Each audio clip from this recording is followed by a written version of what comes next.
good. It's good. It's good. It's good. These kids are pretty smart. Oh, hey, didn't see you there. Just grading papers, but enough of that. You know what time it is. It's time for another episode of Guess What Came in the Mail. Welcome to the Cybersky. Let's learn something.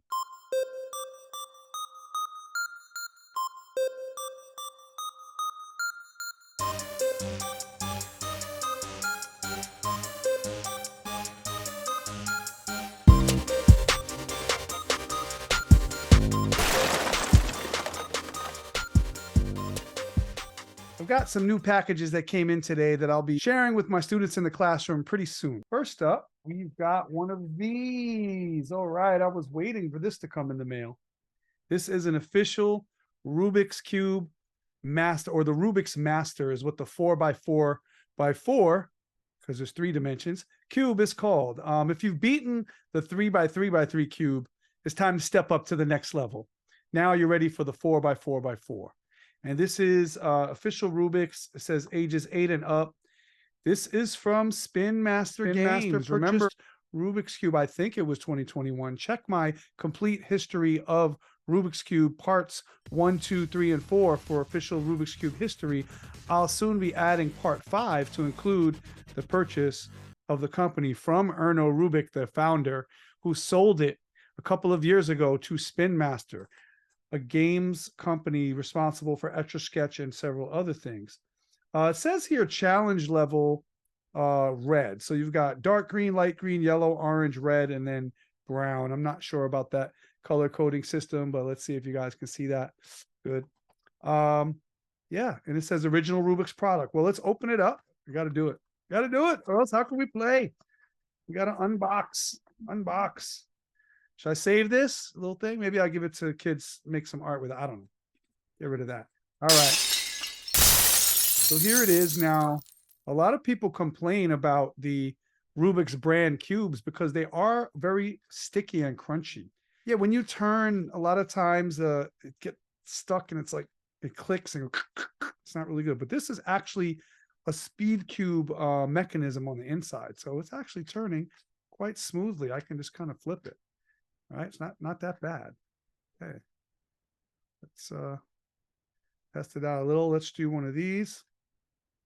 Oh, I did get a little stuck right there. I kind of felt like it was going to break apart right there. It's very loose. Look at this. You can pull it. I don't know if you can get that on camera. See how far I can pull the edges, which is good for cutting corners and smoothness and turning, but it's bad if you get caught and your cube pops and falls into pieces. But let me try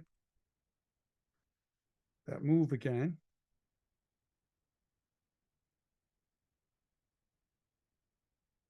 Okay, not bad. Okay, let's go back in reverse. I don't know if I'm going to actually get it back. I think I've successfully scrambled the cube. Yeah, let's just scramble it up. All right, so now if you want to see it back together again, we'll have to do a solution video. Or if you're one of my students, my middle schoolers, or even my 4th graders, you can ask to borrow the 4x4. And you can play with it a little, but you're not going to be able to solve it until you've mastered the 3x3. Now, I had another Rubik's 4x4 cube that was not, it was a little bigger than this. Like these squares, I don't know if you can tell, these are a little smaller. This is a narrower cube in terms of the dimensions and the size. But I had a larger one, but it was very crunchy. It was like original style, and it was hard to manipulate. That one broke apart a few times, and eventually I tossed it. This one's really nice, kind of smooth. Let's try this move. This move is pretty good. Wow. It's going to take some getting used to. It's not the same size as the one that I've been playing, the speed cube I have at work. Anyway, we'll just put that down for now. And what else came in the mail? Aha, another twisty puzzle, not a cube. It's called the Rubik's Twist. Now, when I was a kid, I used to call this the snake. And this also is manufactured under Spin Master, so it's not a legacy product. It's a new one. It says here Anything interesting? Ages 8 and up. Okay. Challenge level, green. I don't know about these colors, but this challenge level is pretty easy. And the other one, which was on this side, is harder. So this is a much easier, this is a very hard challenge level. There's only one level higher than that. This one is kind of the second level challenge. See that? So, all right, let's unbox it. Had one of these in the 1980s. Date myself. It's amazing how a lot of culture from the 1980s, especially around gaming and toys and movies and TV shows, is still around. I mean, Star Wars 1 came out in 78. I saw that, or 77, one of those. And then in the 80s, the Empire Strikes Back, Return of the Jedi, you know, those are still popular, and they kept making Star Wars forever. Things that I was into as a kid are still around. And that includes this. Now, I already noticed a little piece of plastic coming off. I don't know if it's just an extra piece. I don't know if you can see that from manufacturing. Yeah, see that? I'm going to pull that off. I don't think that's should be in there. We can get rid of that. All right. So this is the twist, also known as the snake, because when you open it, it looks like this, right? And now you can put it into different configurations. It feels more cheaply made than I remember when I was a kid.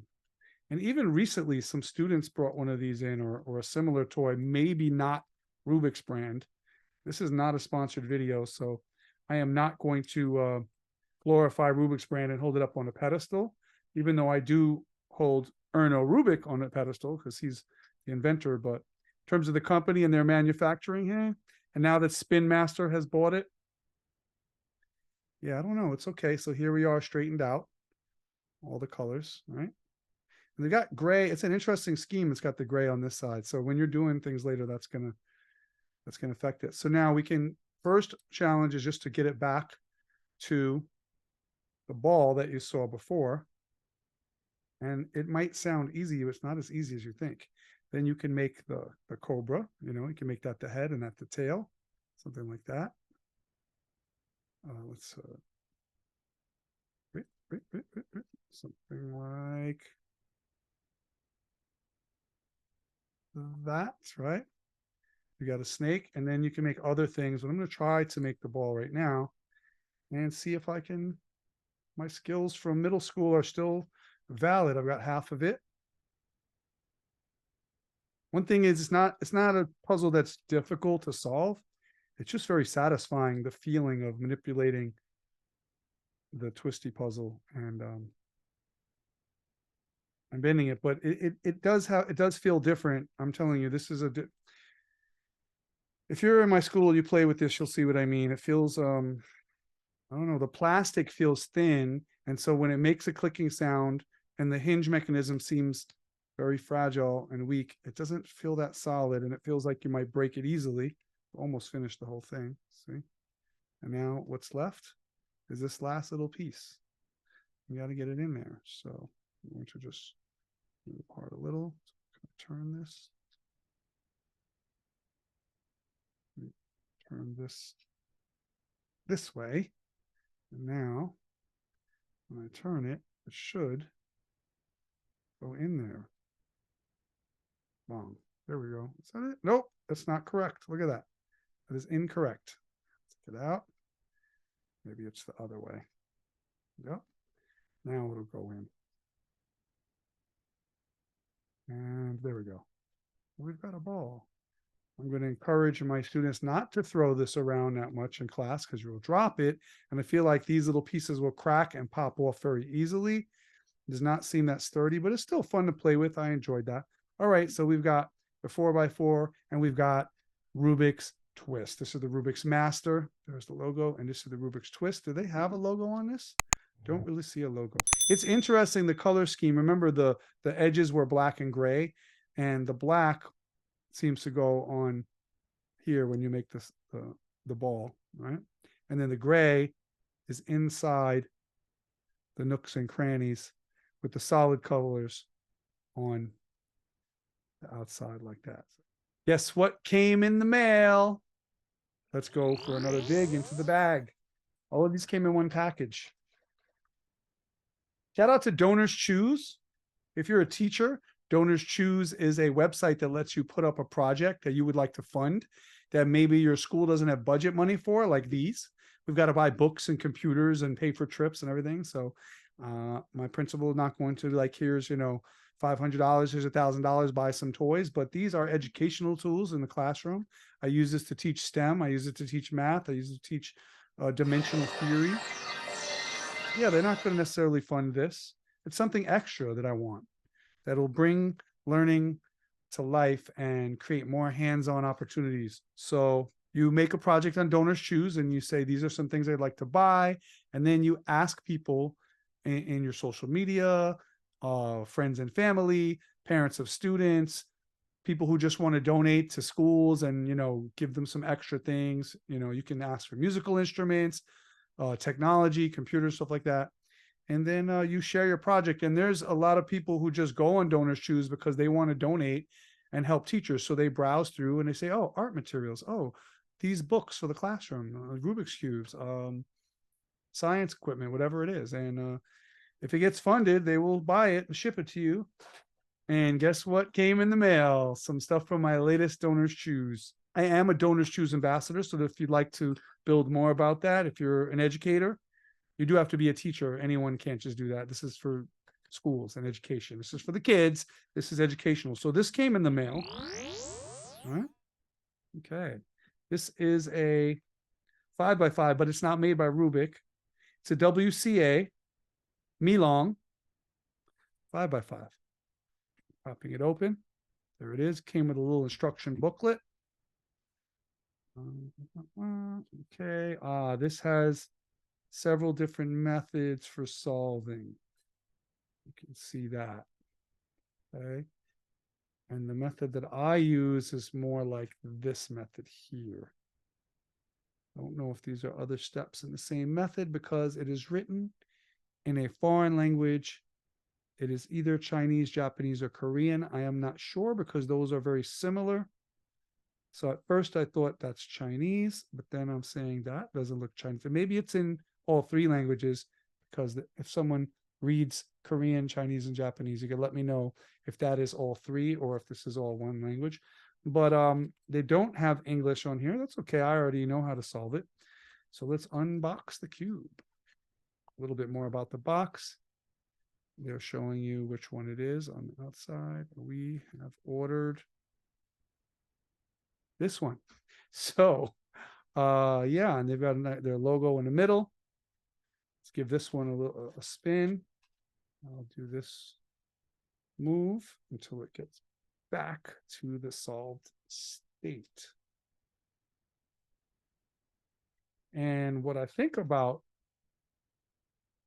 the RUR'U move is you could do it with two as well, I'm sure. Yeah. It's a little harder to do it, but you can do it. On the 5x5, you can do it with two.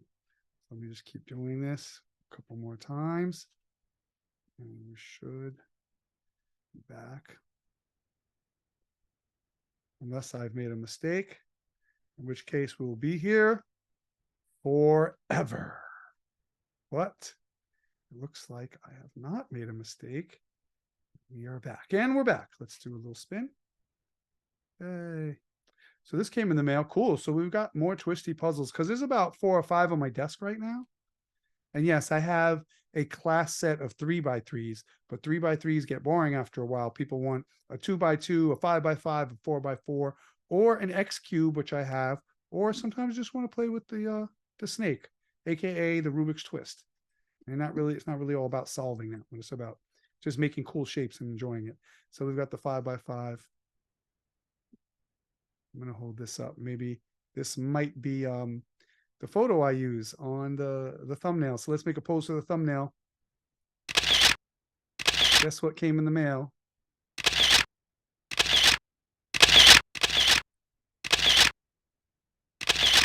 Got to be silly for the thumbnail. Right? Okay. So I got a lot more stuff. So stay tuned with us, stick with it. But comment down below, which thing do you think is the most awesome so far? What is something you might like to try? Let's go back into the bag. Guess what came in the mail? but this is a next cube. And it says you can customize and personalize your cube. So I don't know how that really works, but the reason I bought it, to be honest, it is a speed cube. You can see that there's a screw in there. I'm going to unbox it and show you more, but there's a screw inside. So that means you can tighten and loosen, you know, how stiff or loose you want it to be. And that helps you solve quickly, especially if you're trying to set a record or beat someone in a race. They're calling it a 2x2, but again, I always remind my students it's a 2x2x2 because there's 3 dimensions. And yeah, the Goliath Next Cube 2x2 Classic Stickerless Speed Cube. Super smooth technology unlocks super speed to break records. Yeah, this is a fast one. And that just means it's going to be smooth and feel good, even if you're not breaking records. And I'm going to break it open. I'm not really concerned with keeping these boxes. I used to save the boxes. I actually have boxes of boxes, like huge cardboard boxes filled with dozens and dozens of boxes of toys and cubes and things. And I keep a few still, but only really important collectibles. I'm not going to keep them all. We're going to play with them. We're not going to put them on a pedestal, worship them, and then sell them on eBay 5 years from now. We're going to have fun. So this is nice. Came with a little stand. All right, so put it there. And we got the cube. Plus that.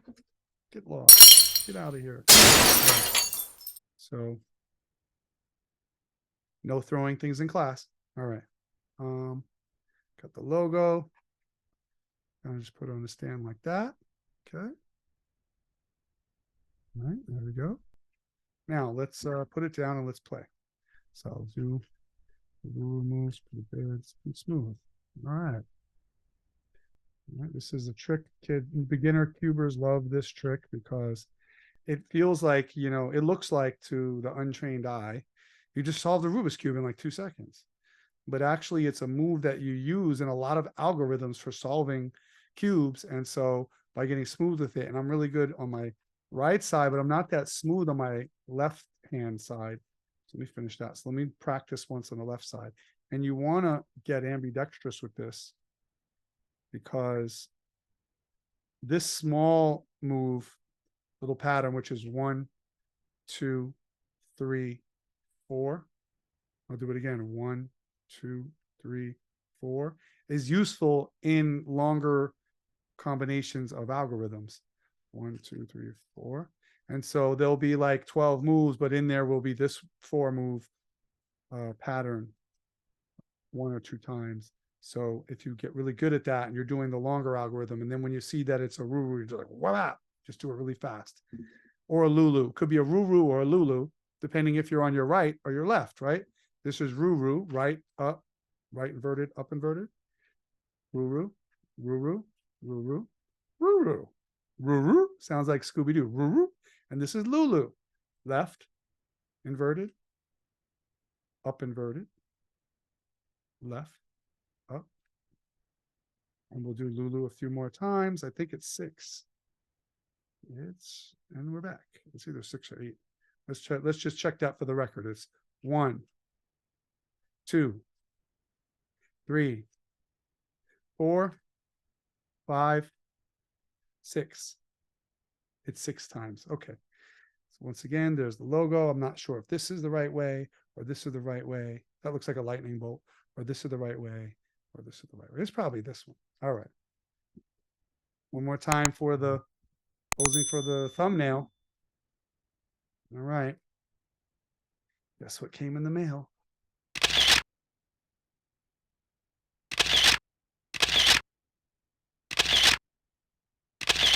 Okay, just being silly. Back to the bag. Guess what came in the mail?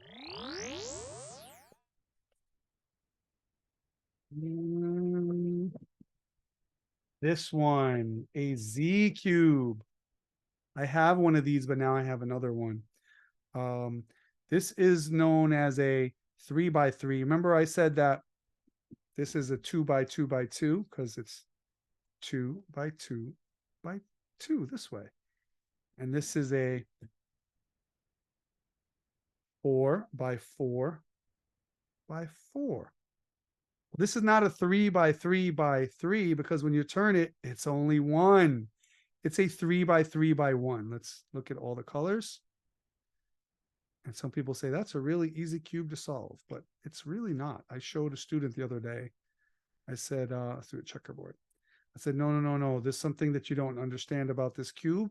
I kind of don't want to demonstrate it. I should demonstrate it in the video, but I don't want to because I don't want to give away the secret.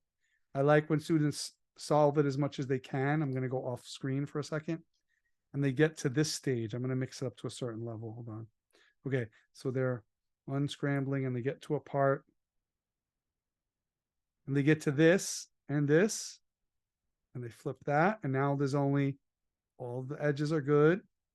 And there's one piece that's the wrong way. Oh no. And they go, how do I get, because in order to get that to the other side, I could either do this. But now it's just still not. And I could do this. Or I could do this. That just reverses it. Now it's looking like the two edges, the two corners are not correct. And the edge piece in the middle is. And if I flip it back the other way, now the corners are correct, but the middle isn't. So there's a secret that I'm not going to reveal, but I'm going to take it off screen and solve it real quick. That's not fair. And voila. So you guys, when you get this cube, it's like a magic trick. You don't want to know how it's done unless you're really going to know how it's done. So if you buy a Z cube or the 3x3x1, however, because there's other brands, this is just one brand, you can then read the instructions and understand how to scramble it in a way that it's very hard to solve and then how to solve it. It's still easier. It's way easier than this or this. It's actually, in my opinion, easier than this. But it's not as easy as this because this is not something you solve. You just play with it and make shapes. So if someone was struggling with the cubes, I would give them this. They'd get used to twisting and playing with a puzzle. I'd say try to make a swan, try to make a snake, try to make a little dog, right? Try to make the sphere, the ball. And then I would start them maybe on this one. And then we would go from there to 2x2. All right. It's time for another guess what came in the mail. I'm going to do this every time. I have one of these already. Now, I saw that Rubiks came out with their version of it. You guys may not know this, but Rubik's Cube, Erno Rubik and his company, he invented and he patented the original 3x3x3 cube. And then other inventors created the 2 and the 4. And they had their mechanism. It's going to be different because there's no center. When there's an even number, there's no center cube. If there's an odd number like the 5, there's a center cube, and then there's cube ones around that because it's odd number. 1, 2, 3, 4, 5. What's the center number of between 1 and 5? It's 3, right? But what's the center number between 1 and 4? It's in between 2 and 3. 1, 2 is on one side. 3, 4 is on the other side. There's no center. So that means that the center piece will not stay there. It'll move and change. Watch. I just changed half of it. I changed another half. I changed it again. All right. So this is going to constantly, trying to do it in a way you can see on camera, change. So when the inventor of this cube patented their invention, they sold it to Rubik. Rubik's bought it up. He's like, no, I'm known for the cube. So all cubes, I want them to be in my company. So he bought this from whoever invented it. I don't have their name off the top. And then when this one was invented, the 5x5 and the 4x4, you know, as they came out with them, he kept snatching them up, putting the Rubik's logo and manufacturing them with his patented process and keeping them in the company.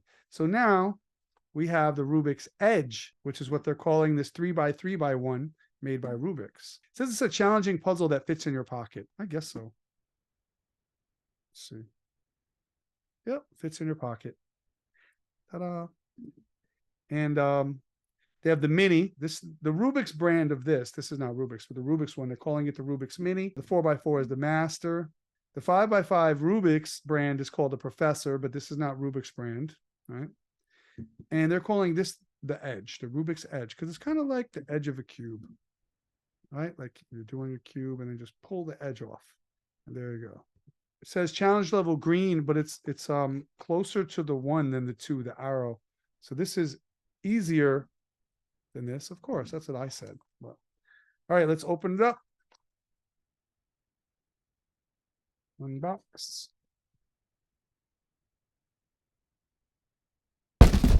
All right.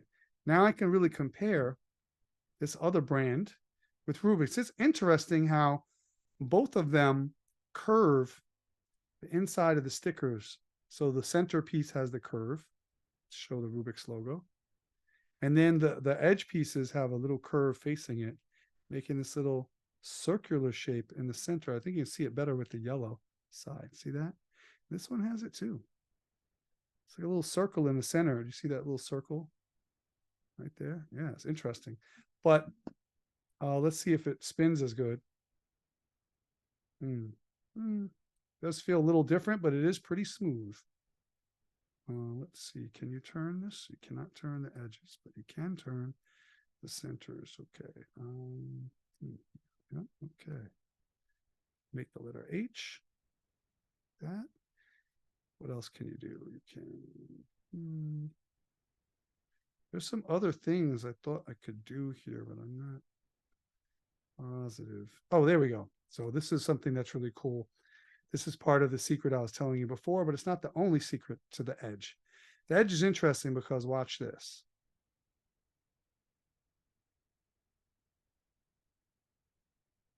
Whoa, I just swapped that. See that? Now you're looking at a shape that looks like this. Kind of 3D. Interesting, huh? So I'm going to put this back, and now I can do that. So look at this. We got this. See? And then you can kind of switch that up to there, and then you can do that. It's kind of, it's bizarre. I mean, look at that. There's all these different, then I can do this. And so I like this because it's got a lot of different shapes. So it's not only about the difficulty level, it's more three-dimensional in what you can do with it in terms of changing the shape. I'm trying to make the most interesting mixed up shape I can make. I can turn this way. This can go all the way around. Whee. Then I can take this and then rotate this. It's really fun. I don't know. I'm enjoying this. I don't know if it's just me nerding out. Let me know what you think of that one. It's kind of interesting. I'm trying to get it back. Okay, boom. I got it back to flat. So first you got to get it flat, and then you've got to solve it. So I'm going to work on solving this a little bit. And I'm almost done. I see that the edges are not solved either. You have to get those to be 3 in a row. So what if I spin that? Nope, it's red on both sides. So that means I'm going to have to put that over there, then spin it. Now I got the 3 reds together. But now the green and blue are switched. So we will flip that over. So now all the edges are solved. But now look at this. This is not in any kind of format that's going to help me. And the orange and the red should be on the edge. It shouldn't be a red over here because it was white and yellow all on one side. So I'm going to do my little trick that I didn't want to give away, and I'm still not giving it away off screen. That's not fair. And then I'm going to come back, and as you can see, it's white and yellow, and the edges are still good. And then I'm going to continue to solve it. Not fair. I know you're like, that's a GIF. Boo, Mr. Cybersky. But guess what? I want you to enjoy the wonder, the feeling of wonder that I felt the first time I figured out that you can do these things. So anyway, so one more side by side. This is the Z cube and the Rubik's Edge. Okay. All right. So wow, we got a lot of things. Let's recap real quick. We've got 2x2, 4x4, 5x5, the twist, the Z cube 1x1, and the Rubik's brand 1x1. And one of these cubes came with the stand, which I think you could really, it's like that, just fit the corner in there. I think you could use it for any cube, basically. Stick it in, and the cube will stand up sort of diagonally like that. Okay. I don't know. I wonder, let's experiment. You know someone's going to do this. Nope, it doesn't fit. Okay, you can't put this in there. It doesn't work. All right. It's time for one more grab in the bag. Guess what came in the mail? All right. Someone's going to go in the comments and tell me how corny that is. They're going to be like, that hand, I like your show, but your hand flourish is really corny. All right. Oh, before I unbox it. So we've got one of these. You don't know what it is. It is a Stackmat timer, a little one. Let's take it out of the package. Aha. Voila. Because this is what is used when you want to see your time for solving, and especially if you're doing a competition or you want to set a record, you want to really get down to what time it says on the clock. So I'm not sure if it'll turn on right away. I probably have to remove a little piece of paper from the battery. I see it right here. Boom, this little plastic. So now it's possibly going to turn on. And it says it holds, it says hold 5 seconds. Oh, that's how you reset it. All right, looking at the back, it's got a little place you can write your name on it. And this is the G5 speed stacks. Okay, it's kind of cool. It's got some fingerprints there, little fake fingerprints. And then it's got the 2 hands. That's where you put your hand on it. And the sensor will know as soon as you let go to start the clock. So let's try turning it on. I've got a reset button and I got a power button. I'm going to turn that on. Oh, came on. That's good. All right. Let me test it out on my table real quick, and then I'll hold it up and test it out for you guys. So let's see. I'm going to put my hand here. It's not, it didn't start timing. Let me hit reset. It says 4 pad. Oh, you put your thumb and your finger. Interesting. 5 seconds. Lift up. Nope, didn't work.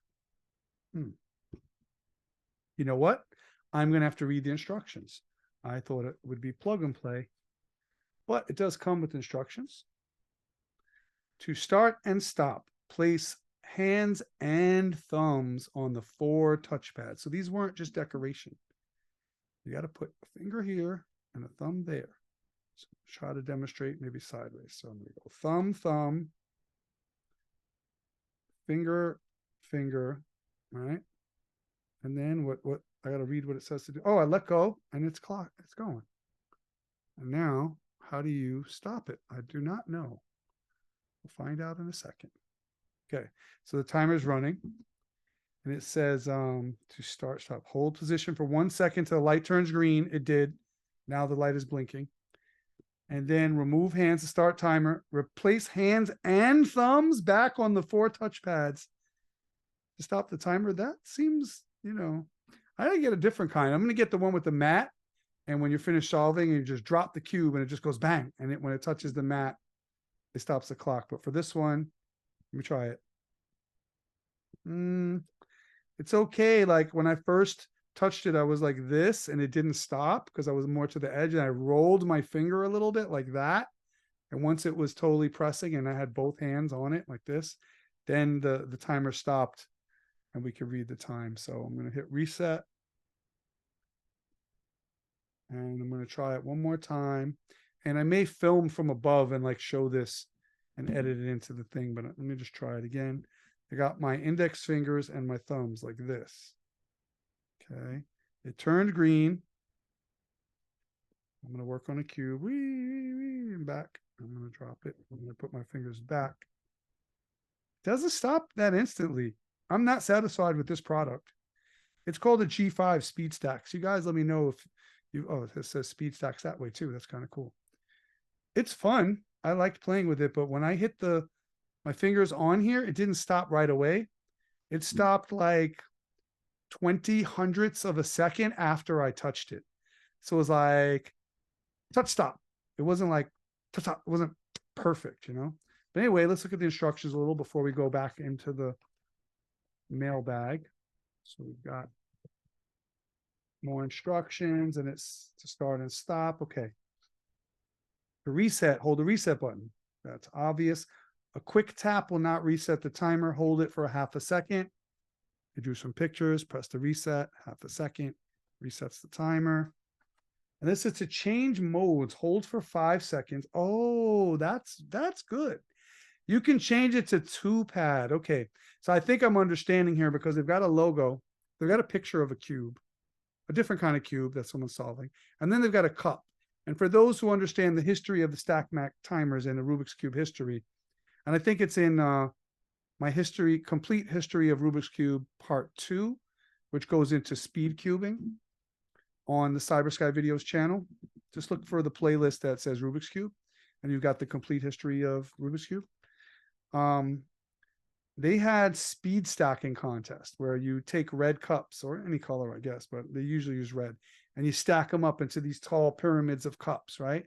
And so let's say you have 10 cups. So you go 1, 2, 3, 4, 1, 2, 3, 1, 2, 3, and you stack them up, and then you stack them back to a pile of cups all stacked up together. You spread them out, you put them into a pyramid and put them back down. And how fast you can do that is the race. And then they have competitions, just like the Rubik's Cube competitions. They were doing that first, I believe. So at some point, the cubers were like, oh, we need a timer like that too. And they used the speed stacking timers like this one. And so when speed stacking, the regulation, according to the instructions I just read, is that you have to have 4 things touching. So thumb, thumb, finger, finger, and then you let go, you do the cubes, and then you put your hand back here. But that's not what you do when you do Rubik's Cube contests. So for Rubik's Cube, it says you can change it to 2 pads instead of 4 pads.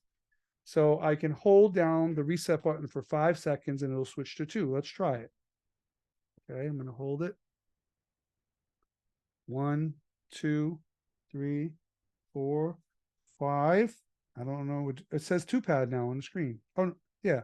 There's 2 pad here and there's 4 pad there, and the 2 pad got darker. I don't know if you can see the difference on the camera. So now I'm going to test it again, and I shouldn't have to use like that little Vulcan grip there with the thumb and the finger. It should just be like touch it. So let's see. I'm touching the pad and solve. Oh, now it stopped instantly. So there's a difference. By the way, if you're curious, that was 1 and 99 1,000ths of a second. So this goes to 1,000ths of a second. And it looks like it could go a little further, but I could be wrong. I think it goes to 3 digits past the decimal, which is the thousandths. Let's reset. Let's try it one more time. Have to hold it for half a second. I'm touching. I'll mix up this cube and then I'll solve it again. Pretend I just solved it. And I'm gonna let it run. I'm gonna touch it so you guys can see. I'll use my 2 fingers here. Boom. Did it stop? I can't tell. No, you do have to use 2 hands. Okay. How about if I come over the top to demonstrate and stop? There we go. See? All right. And then I'll just reset it again. So I got more than one of these, and I'm going to have students who are solving the cube.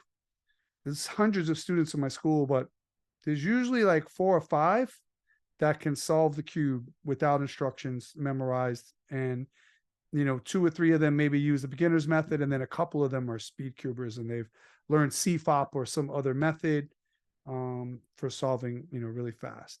And so even when you use beginner method, you want to battle other kids in Rubik's Cube or adults who do the beginner method also, just to see how fast you can do that. But then at a certain point, you hit a wall. I wonder what's the record for the beginner method. I wonder if they have that. They have everything else. They have like fastest solve with blindfolded without looking. You can't see. They have fastest solve with one hand, and you just got to go like this and solve it. They have fastest solve with your feet. Literally, you take your shoes off, you use your feet on the floor, and you solve the cube. So there must be a record for fastest beginner method solve. I wonder what's the wall you hit where you cannot get faster using that beginner method. You must learn different algorithms and different strategies. Maybe solve the corner first and then go across, or solve the first 2 layers at the same time. That's the CFOP. But whatever it is, I want students to try to improve their time. So we're going to use the Stackmat timers for that purpose. So I'm really excited. I've wanted this for about 2-3 years, and I kept saying next year, I'm going to buy some Stackmat timers. Thank you, Donors Choose, and everyone who donated in the community. I appreciate it. Kids are going to love this. Now I have a grand finale, a really big unboxing. That's the last one. So don't click off the video. You got to get to that part.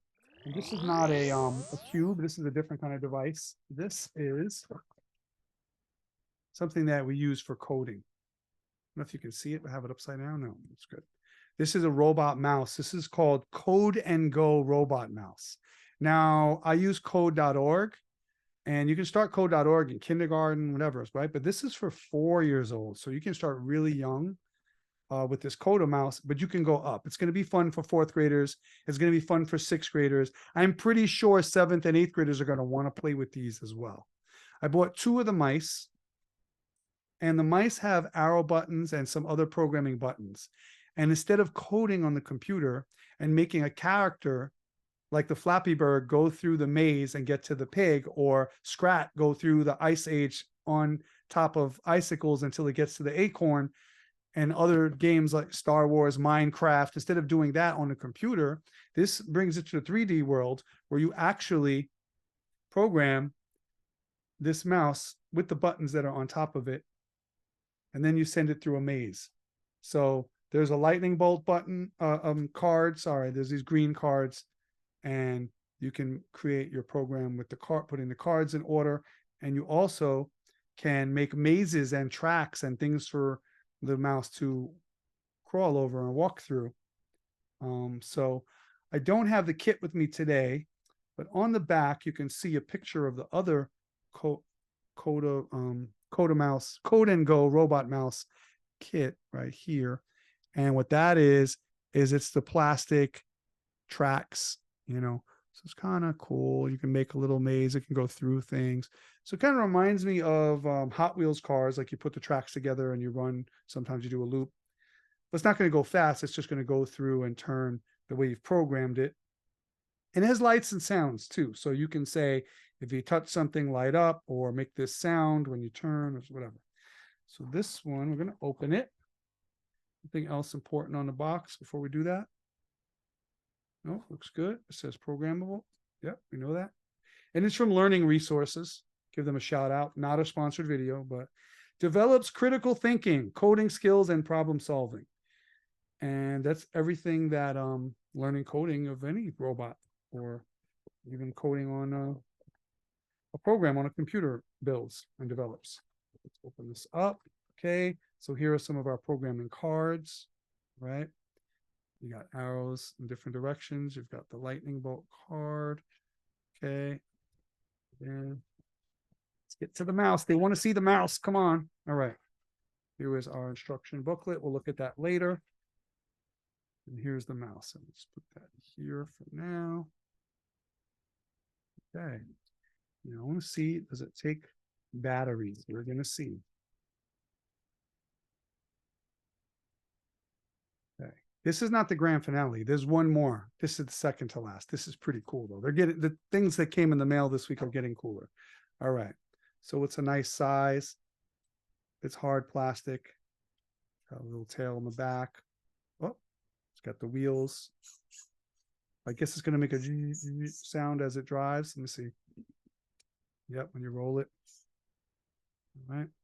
And we've got the red button, the yellow button, the 4 directional arrows, green button in the center. How exactly you program it is yet to be seen, but you have normal speed and hyper speed on the bottom here. So I'm going to put it to the middle, which is normal speed. And I'm not sure if I need to add batteries because there's a battery compartment, but it may have already come with batteries. Got some kind of little roly spherical metal ball right there. That's probably, you know, not only helps it glide, but probably detects that it's gone a certain distance. There's probably a sensor in there so it can know when to turn and all that. And then you got the hyper speed. So it's not moving at all yet. Let me put it down and press a button or two. Yeah, I'm going to have to read the instructions. So like I said, we're going to go over the instructions. So Code and Go Robot Mouse Activity Guide. What can using a programmable robot teach? Problem solving, self-correcting errors, critical thinking, analytical thinking, if-then logic. We did that today in class.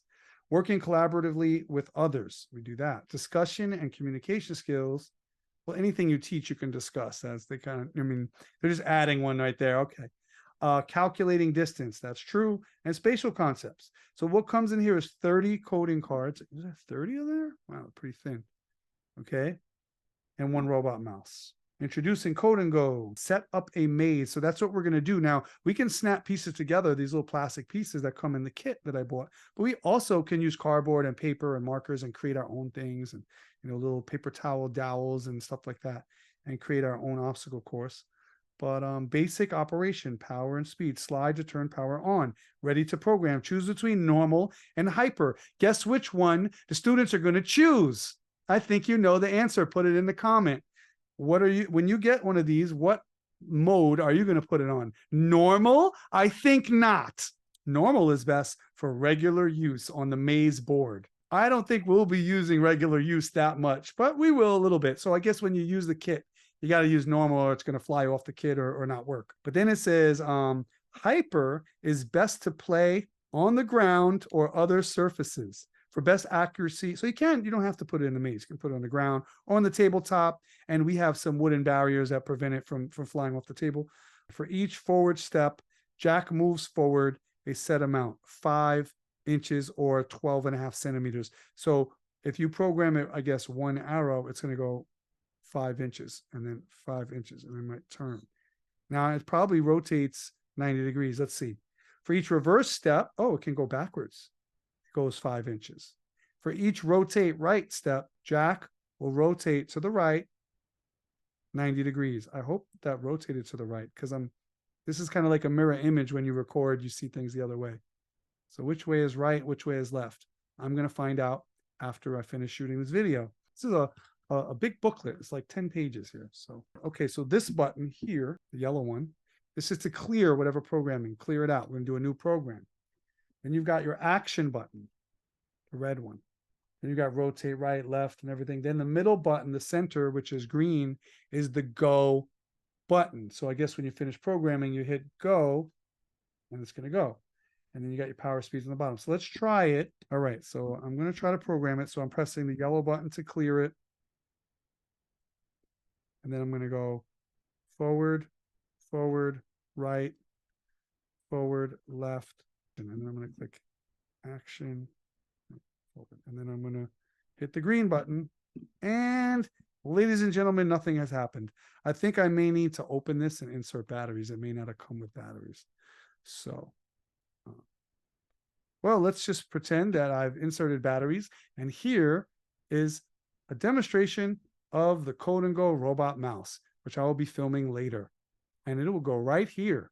And you won't even see me anymore because the screen will get covered up. And you might still hear me talking because I didn't edit my voice out, but you're seeing a mouse going across the screen. We do have one more. This is the grand finale. I have been waiting for this to come in the mail for weeks, anticipating. I'm going to need everyone to help me out. Give me a drum roll. Hit on the table in front of you, your legs, whatever you're going to do. Drum roll. Come on. And guess what came in the mail? It's a big box. You see what it is yet? No, get out, Mr. Cybersky. I'm still playing with that. No, I don't want to hear it. No, I need the big Rubik's Cube. No, I don't want that little cube. No, get it out of here. I want the big one. I want the big one. Okay, let's read the packaging before I demolish the packaging and start playing with this cube. Well, it says, with you to open the door of intelligence. And they're calling this the magic cube. The magic cube says it right here. It's really small. The magic cube. And it says the world's largest Rubik's Cube. By the way, that is not true because there are Rubik's Cubes that are the size of a hotel. And you can go online and you can look up world's largest Rubik's Cube and you'll get 3 or 4 different examples from different locations of these giant Rubik's Cubes that you can stand next to. And some of them are just, sculptures. They don't move, but a couple of them, you can move them. And there's some YouTube videos of people, pushing on each side and turning it and moving the cube. But this is probably the world's biggest Rubik's Cube that you could hold in your hand and fit in front of you on a desk, not like a huge giant one that you're underneath, right? So this is cool. Whether it's the biggest or not, I don't care. Guess what it is? It's the world's biggest cube that Mr. Cybersky has in the classrooms. Comprehensive technology upgrade, first class quality assurance. I don't know. There's a bunch of marketing on here. It says, open the door of intelligence. Okay. What's it say on the back? Same thing. It just keeps repeating that over and over. It says age appropriate for 6 years and older. Okay, cool. And this is made by Hishu. H-E-S-H-S-H-U. Hishu. Okay. What's cool is it's got cellophane. So it makes this crunchy noise. This is an official Cybersky unboxing. All right. This thing better work. People donated money for this to get bought for the kids. Better work. All right. It's like a little flexible. You can kind of see in the cracks a little. Get it out of the box. I think I will keep the box intact. I will not destroy it. We'll get rid of this paper because it's a nice looking box and it'll be like a stand that it stands in. But let's see how we get it out of the box. If I can get it out without destroying the box, then I will. If I need to rip it to get it out, then I will do that. Oh, I want to get a cardboard cut. Ah, we're able to keep the box. Cool. All right. Is it broken? No, it's working. All right. Cool. So we'll set that over here somewhere. And let's look at this humongous cube. This is the biggest cube that I have ever held, Rubik's Cube. And got some dirt and scratches on it already. It's not mint. The orange side in packaging, it got a little scratched up over here. These sides are pretty nice and shiny. It's going to get scratched up pretty quickly. It's a soft material. It's not super hard. I don't know if you can catch the little smudges and scratches on the camera quality of my camera, but take a look and you'll see. Maybe I can brighten up the lights a little bit. See a little brighter. Okay. But it's nice. It's kind of shiny right now, but it's going to get scuffed up. I'm sure it's going to get dropped, but please, let's try to not break it too quickly. Let's use it for a while. So we're going to give it a turn. Interesting. Turn it this way. Do a finger trick. Oh, you can't do finger tricks on it. It's not. Oh, it's going to stay steady. Stay lined up so I can flip the top. Oh, it's not letting me. Come on. You can do it. Try this side. Finger trick. Okay. Nope. I couldn't do it with one finger. I tried to. All right. Let's turn it back. Okay. Let's go another direction. Let's try to move just the middle. All right. I was able to do that. Okay. Let's do a checkerboard pattern. So those of you that know how, know what we would do. That. And we'll do this.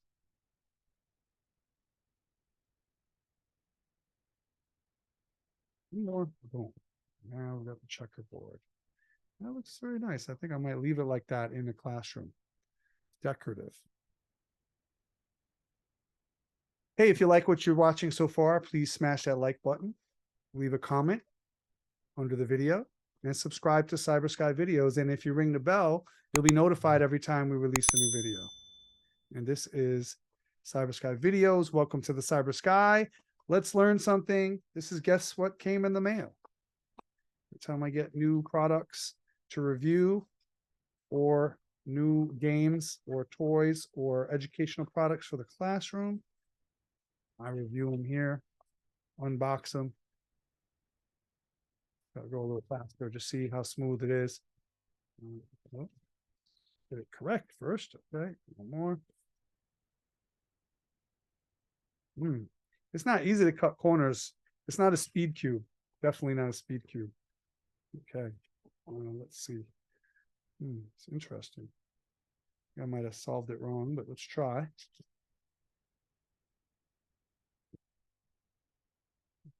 Okay, we're almost there. Now, one thing I'm curious is, will I be able to do those rotations that return back to solved? So let's try the RUR'U. We're gonna use my whole hand now. See, they slide apart and then it's hard, it's not lined up. Okay. One. Oh, it's really hard. You know what? This might be a two-person cube. One holds the bottom, one turns this, 2, 3. Oh, I'm getting better at it. 4. Okay. Again, 2. Then you got to rotate it with your hand. You can't like flick it with your fingers. 3, 4. Third one. Back. Fourth one, that's right, up, right inverted, up inverted. Fifth one, we're looking pretty scrambled right now. Right, up. I'll mess it up and I'll have to solve it for real. Right inverted, up inverted.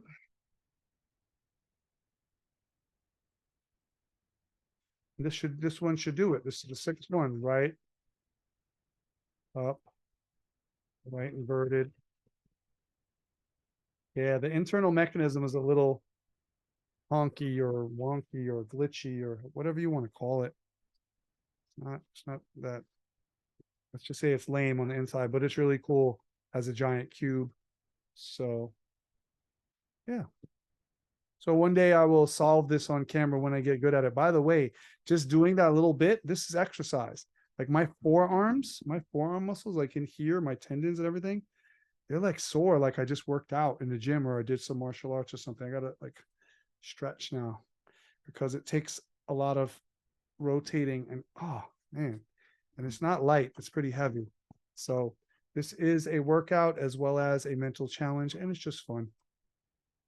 And that concludes our episode of Guess What Came in the Mail. So let's review everything that we looked at today while you guys are smashing that like button and hitting that subscribe. We've got the 2x2x2. We've got the 3x3x1, also known as the Edge Cube. This is the Rubik's brand. This is the Z Cube.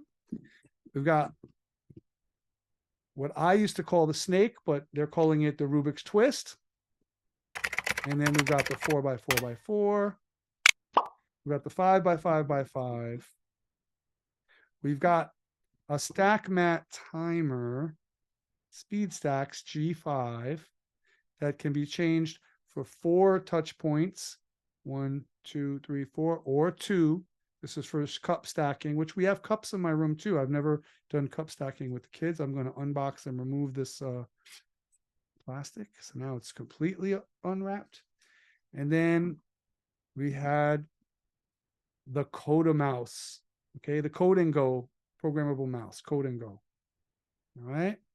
And finally, the magic cube. Doesn't do magic. It's just a really big cube. And that's what came in the mail. Let me know what you think in the comment. Give a shout out, ask a question. Tell me which of these you think is the coolest and what you might want to buy. Thanks for watching. Hope you learned something. And it's a wrap.